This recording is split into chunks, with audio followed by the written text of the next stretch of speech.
RTI Live News. Ask for right. Kothapeta గ్రామంలో X ఆమోద chairman Gollapalli David రాజు ఇంటి వద్ద ఏర్పాటు చేసిన మీడియా సమావేశంలో మాజీ శాసనసభ్యులు జిల్లా జగిరెడ్డి వైఎస్ఆర్సీపీ పోరుబాట పోస్టర్ ఆవిష్కరణ చేశారు. అనంతరం ఆయన మాట్లాడుతూ 6 నెలల ముందు చంద్రబాబు నాయుడు కరెంటు బిల్లులు పెంచమని చెప్పి ఇప్పుడు యూజర్ ఛార్జెస్ అని బిల్లును పెంచడం సరికాదన్నారు. అబద్ధపు వాగ్దానాలు చేసి ప్రజలతో ఓట్లు వేయించుకుని ఇప్పుడు ప్రజలను హింసిస్తున్నాడు అని, దాని పేరే బాదుడే బాదుడు అని అన్నారు. 27వ తేదీన కరెంటు బిల్లుల మీద జరగబోయే కార్యక్రమానికి నాయకులు కార్యకర్తలు అందరూ రావాలని పిలుపునిచ్చారు. ఈ కార్యక్రమంలో ముఖ్య నాయకులు కార్యకర్తలు జిల్లా అభిమానులు పాల్గొన్నారు.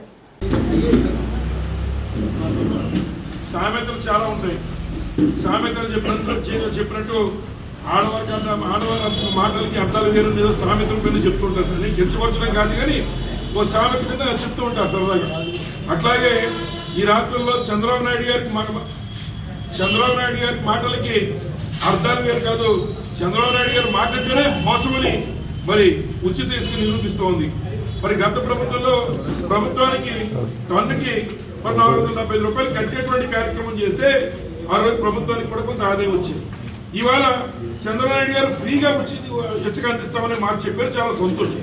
కానీ ఆయన ఫ్రీ అన్న తర్వాత ఈ కొత్తపేట నియోజకవర్గం నుంచి ఎక్కడన్నా ఎవరికైనా సామాన్యమైన వారికి మరి ఇసుక కావాలంటే వారికి మరి ఇవాళ టన్నుకి 1500 పైన మరి వారి దగ్గర వసూలు చేస్తున్నారు.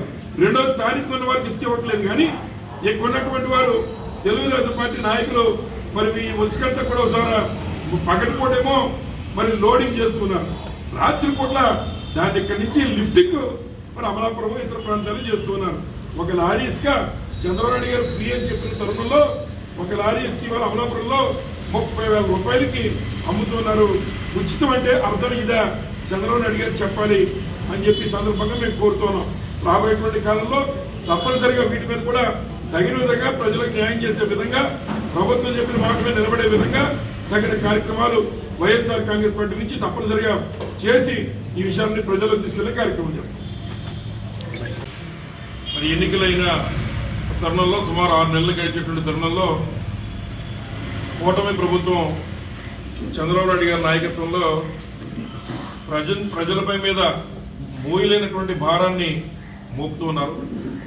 వాస్తవంగా కొంత సమయం ఇచ్చి కార్యక్రమాలు చేద్దామని అన్నప్పటికీ కూడా మరి ఏదైతే ఒక బాధ్యతగా ఈ రోజు ఉన్నటువంటి ప్రజలందరి యొక్క బాధ్యతను తీసుకుని వారిని ఆదుకునేటువంటి తరుణంలో మరి వైఎస్ఆర్ కాంగ్రెస్ పార్టీ నుంచి మరి అంబేద్కర్ కోనసీమ జిల్లాలో కూడా రేపు 27వ తారీఖున మరి ఒక కరెంటు ఛార్జీల బాధుడు పై వైఎస్ఆర్సీపీ పోరుబాట అనే విధంగా మరి ఒక కార్యక్రమాన్ని పెట్టడం జరుగుతోంది.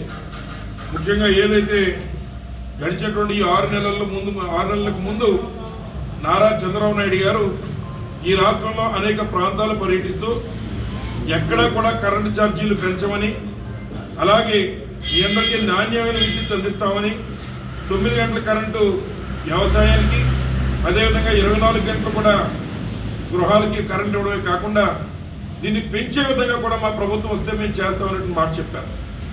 అలాగే మరి ఎవరికి కూడా మరి ఈ యొక్క కరెంటు ఛార్జీల్ని అధిక భారం మీపై మోపకుండా చేస్తామనేటువంటి మాట వారు చెప్పడం జరిగింది. మరి వీటితో సరిపెట్టకుండా నేను సంపద సృష్టిస్తానని కూడా ఆయన మరి అనేక సార్లు చెప్పారు. మరి ఇవన్నీ అనుకున్నటువంటి నాయకుడు కదా చేసేస్తాడేమో అని చెప్పి అందరూ భావించారు. కానీ ఈరోజు జరిగినటువంటిది ఏమిటంటే ఈ ఆంధ్ర రాష్ట్ర ప్రజానీకాన్ని ఆయనకున్న అనుభవాన్ని రంగరించి ఘోరంగా అనేక సార్లు మరి చంద్రబాబు నాయుడు గారు మోసం చేస్తున్నారని చెప్పి ఈ సందర్భంగా మీకు తెలియజేస్తున్నా. అది ఎట్లాగంటే మరి ఈ రోజున నవంబర్లో సుమారు 6,072 కోట్ల మరి మొదటి దఫాగా మరి కరెంటు ఛార్జీలు పెంచే కార్యక్రమం చేస్తున్నారు. మళ్ళీ రెండో దఫాగా మళ్ళీ 9,454 కోట్ల రూపాయలతో రెండో దఫా మొత్తం కలిసి 15,454 కోట్ల రూపాయలు భారాన్ని ఇవాళ కరెంటు ఛార్జీల రూపేణ మరి సామాన్య ప్రజానీకం మీద నారా చంద్రబాబు నాయుడు గారు మోపుతూ ఉన్నారు. మరి కేవలం ఎన్నికల ఎజెండాలోనేమో ఆ రకమైన మాటలు చెప్పి 6 నెలలు గడవకుండానే మరి ఎస్సీ ఎస్టీలకు ఉన్నటువంటి కరెంటు ఛార్జీలు పెంచడమే కాకుండా వారికి ఉచిత విద్యుత్ మరి కొనసాగించే కార్యక్రమం చేయాలి. దాన్ని కూడా మరి పక్కన పెట్టే విధంగా ఈ రోజు ఈ ప్రభుత్వం యొక్క కార్యక్రమం ఉందని చెప్పి సందర్భంగా తెలియజేస్తూ ఉన్నాం. మరి ఏదైతే మరి ఒకదాని మీద మూలిగే నక్క మీద మరి తాటికే పడిన చందంగా ఒకవైపున కరెంటు బాదురే కింద ఉంటే, రెండోది రిజిస్ట్రేషన్ ఛార్జీలు కూడా మరి పెంచేస్తామనేటువంటి మాట చెప్పి దాన్ని కూడా పెంచే కార్యక్రమం జరుగుతోంది.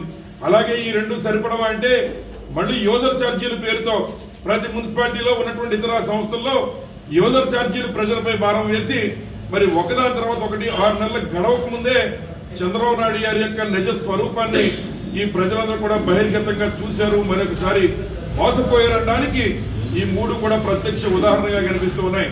మరి అలాగే గతంలో రైతులకి కరెంటు ఛార్జీలు మీద వారు 2000 సంవత్సరంలో వారు ఉద్యమం చేస్తే వారిని గుర్రాలతో తొక్కించినటువంటి గరుడు ఈ నారా చంద్రబాబు నాయుడు గారు. అలాగే తెలుగుదేశం పార్టీ అధికారంలో ఉన్నప్పుడు